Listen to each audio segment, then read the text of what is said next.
কয়েকটা তথ্য আপনাদের জানানো জরুরি মনে করছি। প্রায়ই দেখি আপনার অনেকে বলে যে সংস্কার কই হচ্ছে বা কবে হবে, অনেকে বাইরের থেকে বলেন, ভেতর থেকে বলেন। কয়েকটা জিনিস পরিষ্কার করা প্রয়োজন।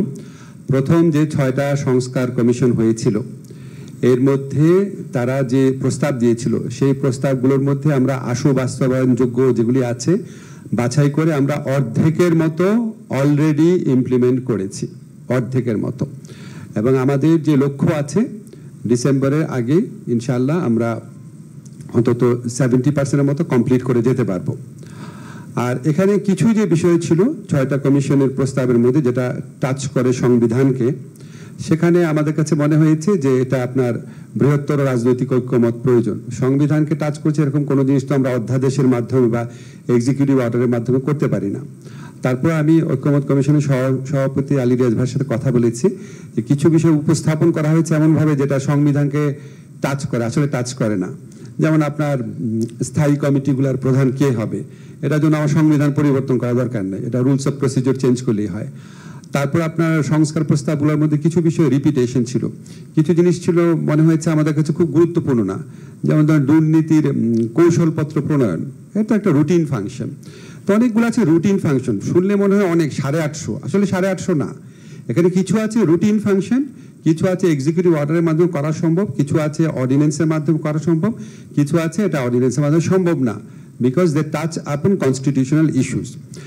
এইটা হচ্ছে 6টা কমিশনের ব্যাপারে। আর 5টা কমিশনের ব্যাপারে আপনাদের নিশ্চয়ই অনেক প্রশ্ন থাকবে যে 5টা কমিশনের বিষয় নিয়ে আমরা কি করছি। আসলে 5টা কমিশনের বিষয় নিয়ে আমাদের ফয়জুল কবির খান ভাই আছেন, আমাদের ওয়াহিদুদ্দিন মাহমুদ স্যার আছেন, ওনাদের নেতৃত্বে ওই 5টা কমিশনের কোন জিনিসগুলো আমরা বাস্তবায়ন করতে পারি সেই লক্ষ্যে ইতিমধ্যে কাজ হচ্ছে, কিছু কাজ অলরেডি শুরু হয়েছে।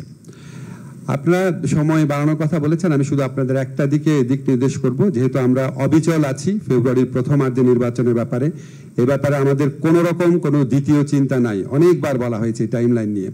তো ফেব্রুয়ারিতে যদি আমরা ইলেকশন করি, আমাদের যদি শিডিউল ঘোষণা হয়, শিডিউল ঘোষণার পরে তো আমরা কোনো লিগাল অ্যামেন্ডমেন্ট করতে পারবো না। তো আপনার এই সময়টা খেয়াল রাখবেন, আমাদের তো সময় প্রয়োজন। আমরা ধরে নিয়েছি যা করার আইনগত পরিবর্তন আমাদের 30 নভেম্বরের মধ্যে করতেই হবে। এখন কারণ আপনারা জানেন শিডিউল ঘোষণা হয়ে গেলে নির্বাচন প্রক্রিয়াকে প্রভাবিত করতে পারে, এই ধরনের কোনো আইনগত পরিবর্তন করা যায় না।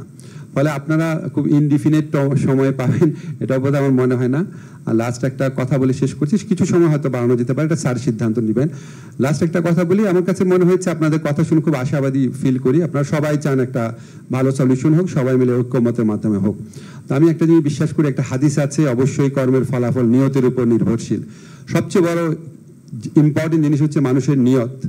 আমাদের যদি নিয়ত থাকে যে আমরা গণ অভ্যুত্থানের যেই ঐক্য আছে সেই ঐক্যকে ধরে রাখবো, আমরা দেশকে ফ্যাসিবাদ ফিরে আসার সুযোগ কোনো রকম দিব না, আমরা আমাদেরকে বিপদগ্রস্ত করব না, এটাই যদি আমাদের সবচেয়ে বড় নিয়ত হয়, তাহলে সমাধান কোনো কঠিন ব্যাপার হবে না বলে আমি বিশ্বাস করি। ধন্যবাদ সবাইকে।